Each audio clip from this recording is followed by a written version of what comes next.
Você, ao falar, tocou em muitos pontos e muitas coisas mexeram na cabeça da gente, né? Mexeu com a questão do ego, a questão da transferência, autoconhecimento, mas para sintetizar numa pergunta, porque são várias vertentes que vêm à nossa mente, a questão da influenciação ou mesmo da ação obsessiva revela-nos aspectos de nós mesmos e é um indicativo de um caminho de autoconhecimento. E nesse autoconhecimento, saber como nós olhamos para nós mesmos quando caímos. O autoconhecimento compassivo, sem condenação, mas também não permissivo, não conivente. O que você poderia dizer para a gente sobre isso? Muito obrigado. Essa é uma Eu que agradeço, um abraço muito afetivo, e realmente essa é uma realidade. Quando nós sofremos um processo obsessivo, nós deveríamos aproveitar esse momento para uma reflexão muito profunda. Há uma passagem bíblica que bem representa essa questão do insight que o processo obsessivo pode nos propiciar e que é importante para o nosso crescimento espiritual. Que foi aquela parábola dita por Jesus, o festim das bodas, quando o rei prepara uma festa, os convidados não comparecem, como Jesus narra belíssimamente.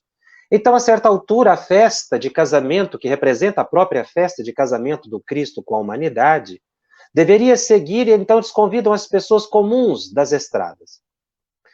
E o rei caminha pelo salão e para diante de um dos convidados que não vestia a túnica nupcial. Então, ele diz àquele homem, por que você não está vestido com a túnica? O homem fica mudo.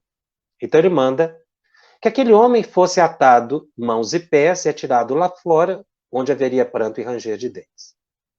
Essa parábola é muito importante para nós todos que buscamos a nossa espiritualidade, porque naquele momento em que o homem recebe ali diante dele a presença do rei, e o rei pergunta, por que você não está vestido com a túnica?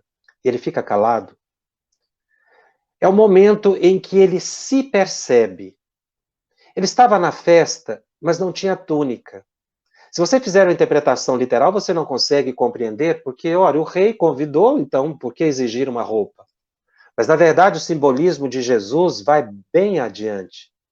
Ou seja, a atitude do homem, quando o rei pergunta a ele, onde está a veste nupcial, que representa a veste da alta espiritualidade, ele se emudeceu.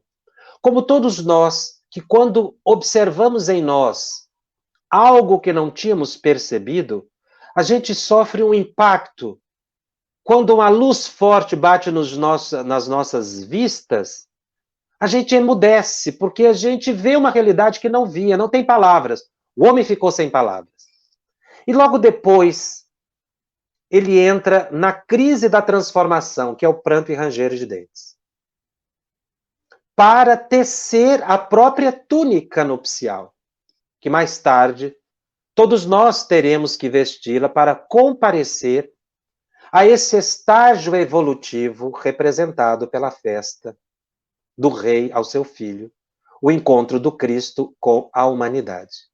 Então, um processo obsessivo representa exatamente essa fala do rei em nós. Onde está a tua veste nupcial? Nós vamos perceber que não estamos preparados. Então, devemos, a partir daí, buscar tecer. Emmanuel diz que nós tecemos a túnica nupcial todos os dias, através da autotransformação. Então, o processo obsessivo deve me levar à reflexão. O que falta em mim? Nós vamos descobrir que o que falta em nós é o Evangelho. Conhecido, vivido, exemplificado.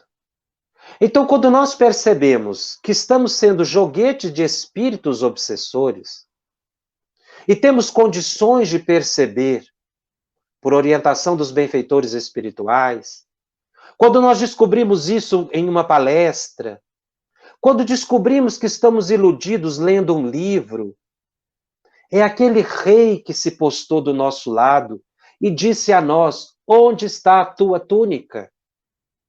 Mas a partir daí, eu preciso enfrentar a mim mesmo. E nesse instante haverá pranto e ranger de dentes dentro de mim. Ou seja, eu precisarei lutar para reparar os enganos que eu cometi. Porque no processo de evolução espírita nós temos o erro, a expiação e a reparação. Então eu vou reparar, eu vou corrigir, com base no Evangelho de Jesus. É exatamente a busca da transformação no Evangelho de Jesus que me fará sair do processo obsessivo. E aí entra um elemento muito importante que os espíritos nos orientam nesse processo de desligamento psíquico das obsessões, mas principalmente de retirar de nós a matriz obsessiva, que é a vontade. Eu preciso ter muita vontade. Eu preciso ter uma vontade firme de me melhorar, de me superar. Caiu? Levanta. Errou? Repara. Se está enganado, busca o caminho certo. Nós temos essa oportunidade todos os dias. Porque a todo instante nós temos oportunidade de construir o nosso destino. Quantas vezes nós ficamos chorando pelo passado, esquecemos de viver o presente para edificar o futuro. Então a obsessão é sempre um alerta, para que nós possamos perceber em nós as falhas. Por isso nós não odiamos o obsessor e nem imputamos a ele a responsabilidade do nosso estado espiritual debilitado. Não é? Sem, como disse aí a pergunta, sem autopiedade, sem autopunição. Porque no Espiritismo nós aprendemos que não adianta eu ficar batido na culpa ou no remorso. Eu preciso buscar a reparação. É fazendo o bem que eu exerço a vontade e saio das faixas psíquicas perigosas da obsessão.